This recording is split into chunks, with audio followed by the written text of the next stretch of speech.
Hi, everybody there from Imaginary Creatures. Welcome back. I'm glad you're here again this week. This week, we're going to talk about something really, really big. So I'm glad you're here. Let me share the screen to show you how big this thing is. See if you can guess. It's something that's all around the world. Every culture pretty much has had one of these creatures. Oop, if you were watching carefully, you would have seen what it was. So let's get to it. There it is. This is what we're talking about this week. And if you guessed a dragon, you were right. We had a story at the very beginning of the year about Poo Poo the dragon, didn't we? Well, actually, Poo Poo was the boy, but the dragon was the story. So this picture right here, we're going to talk about at first Eastern dragons, and then we're going to share a little bit about how they differ from Western dragons in the part of the Western culture, which is quite a bit different than in the Eastern part of the world. And then I'm going to read to you a story about a Western story about a dragon. And then we'll have, of course, some links that you can look at that one of them tells a little bit more about dragons. And then we hope that you enjoy listening to that. I'll see if I can find an activity for you to do too. So this one that's up here first with my magic little pointer this week is from Japan. We're starting in Japan. And it's called a Ryu dragon. And you'll notice that the head of this dragon looks kind of like a crocodile. And it has a long body, very long body that looks sort of like a serpent. And it has scales on it, very thick scales. And it lives in the sea. And its job is to regulate climate. And what that means is it helps to make the temperature in the land. And so you'll see with some of these dragons, what they really do is they help the people. And that's very common in Eastern mythology for dragons, is they're not mean or nasty. They really are helping people. And so this dragon helps out with the climate and regulates what the temperature is. And it's generally a very kind and generous dragon. In fact, it can grant wishes to people. Wouldn't that be fun if you ran into this dragon and it gave you what would you wish for? And you got a wish. So it grants wishes to people, but there's a catch here. If you made it angry, and it got very, very angry, then it could take out a whole village, wipe out a whole village.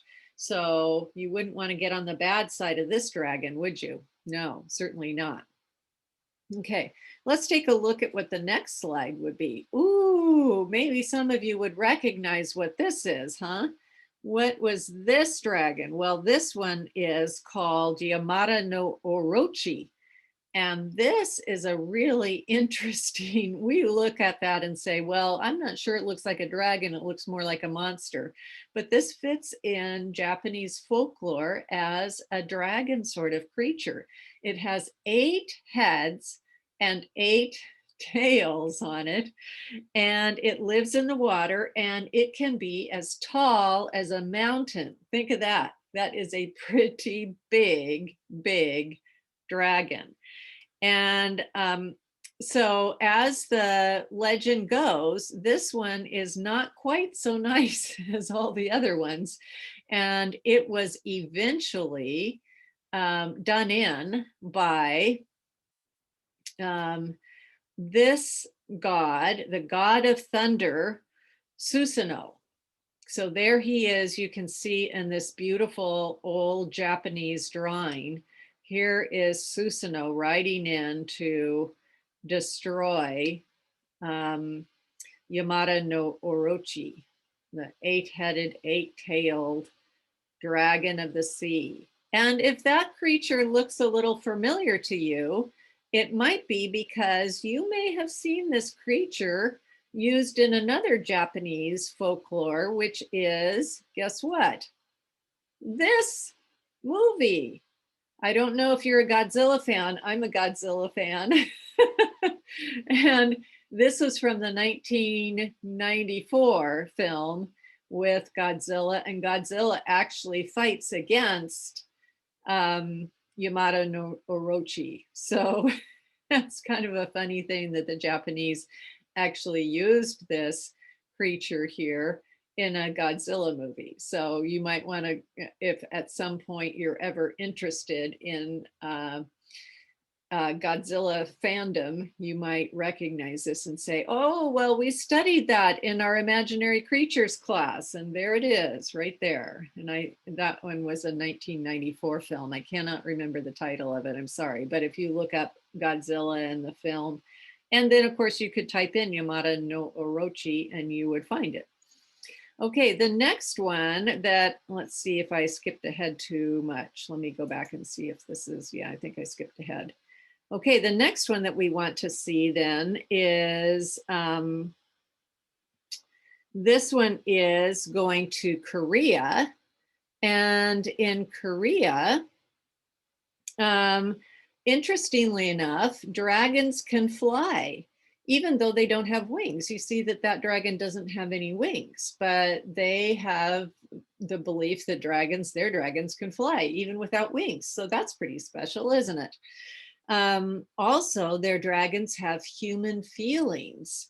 And so they can feel gratitude or loyalty, different feelings like that.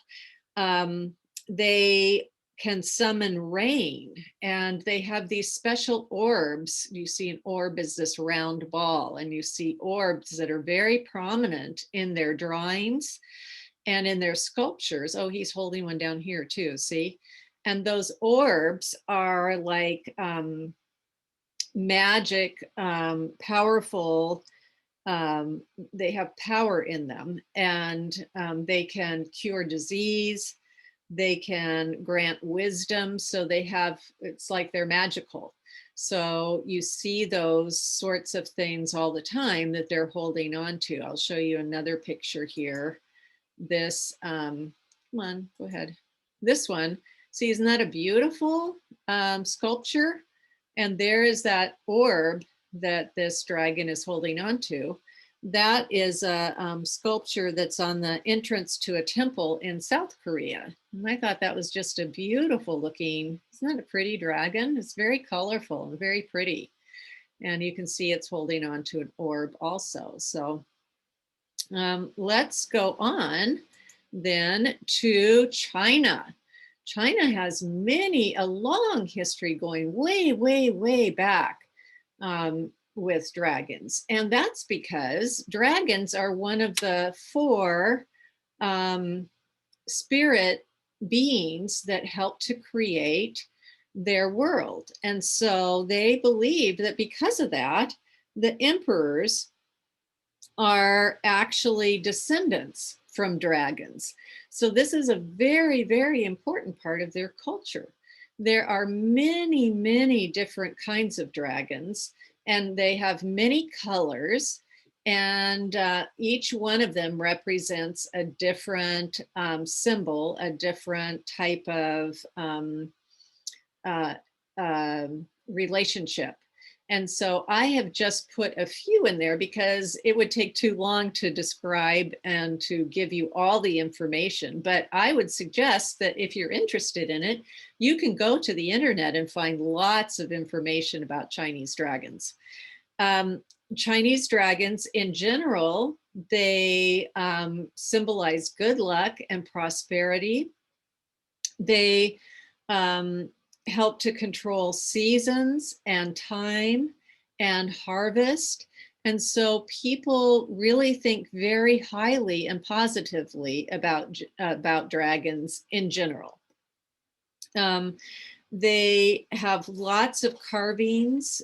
People put tattoos on themselves. They carve dragons into stone, into silverware, they make engravings because they have this very positive feeling about good luck and good fortune that goes along with the dragons. So it's a very ingrained part of the Chinese culture. And I'm going to show you some pictures later of how you see that in temples and in architecture in China. I'll show you a couple pictures of that. Here's an example of, I'm going to put in a couple of pictures of different types of dragons, though I said there, I can't possibly include all of them. This one, although it's blue, it actually represents the spiritual dragon, and the spiritual dragon is a blue dragon, not to be confused with the blue dragon, which is a different dragon. But the spiritual dragon is a blue dragon, and it controls both the rain and the winds. And its job is to ensure that humans benefit from the rain and the wind. And so you see that quite often, many of these dragons will have something to do with the rain. And when you think about it, the rain is such an important part of bringing in a good harvest, having a plentiful supply of food. And because the prosperity is so tied into dragons, that's why a lot of times many of these dragons have something to do with rain. So that makes sense, doesn't it? I like to show you in these, some of them are realistic looking, and some of them have beautiful artwork that that I think shows the beautiful structure of art over a period of time. Okay, here is one that is interesting. This one is called the horned dragon, and you can see how it has these horns. And actually, of all the dragons, this one is really an interesting one. It's pretty much been given unlimited power by storytellers, by Chinese storytellers. It can become as large as the universe or as tiny as a worm. So when you think about that, that is pretty powerful, isn't it? It doesn't have any wings, but it can fly. And it breathes, instead of fire, like Western dragons, it breathes clouds. And it does that because it has control over, over storms that then can produce rain. So there again, like we were talking about, that's a pretty big thing to control, isn't it? People have never been able to manufacture rain. So this is, and you know, droughts can produce starvation in a land. So this is a pretty important thing that dragons can control. So another interesting thing about this dragon is it takes a long time to grow up. It's a very, very long life cycle. So it's been around a long time. In fact, these horns right here, they don't even get these horns until it's about 1,500 years old, 1,500 to 2,000 years old. So this is a very, very long time for this dragon to grow up old enough to even get these horns. So it's a long, long time and a long life cycle for this horned dragon, which is another way of thinking about how long and powerful this dragon is, because it lives for such a long time. Also, if you are lucky enough to ever meet one of these dragons, you will be blessed, because they are a very generous dragon, and so they will heap you with lots of wealth. So that is another thing. You get many, many gifts from this dragon. So if you happen to run into one, that's great. All right, so they're very, very popular. This particular dragon is very popular among the Chinese people, and I will show you some of the beautiful architecture that has showed up in Chinese. Look at these gorgeous carvings. See, there's the horns up there. Look at the beautiful color. This is in a temple. And look at that beautiful illustrations there. We'll show you another one. Isn't that something? Again, the beautiful, vibrant colors, the horns there showing up. It's beautiful, just gorgeous, isn't it?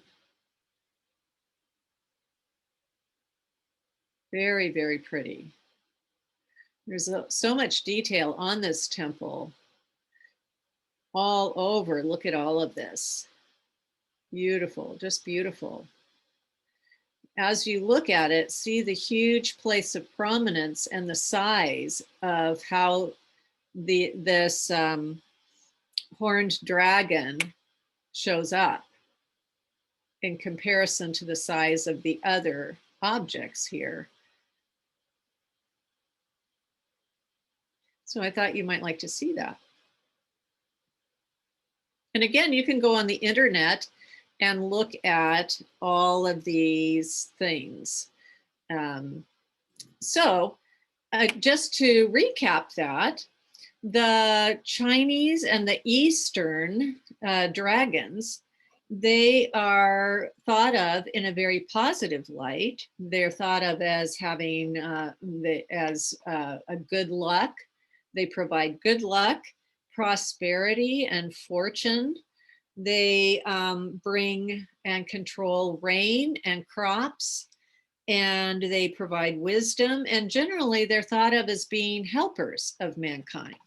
Now we're going to look at and think about in Western culture, like in Europe, that the dragons are not thought of as at all of that. They're thought of as creatures that fire comes out of their mouth. These are the dragons you probably have known more about. They go all the way back to Greek times, and they're thought of as being malicious. That means mean and out to get people and not kind at all. They're thought of also hoarding or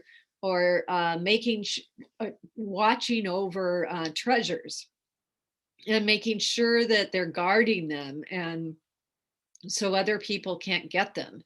They're also thought of guarding sacred places.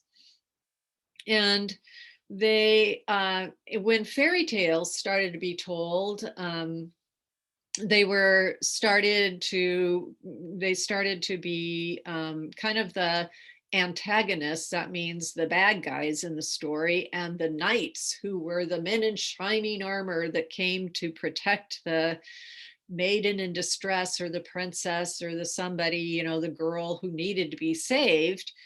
Then the knight went out with his sword and his shield, and he fought against the dragon because the dragon was the bad guy in the story.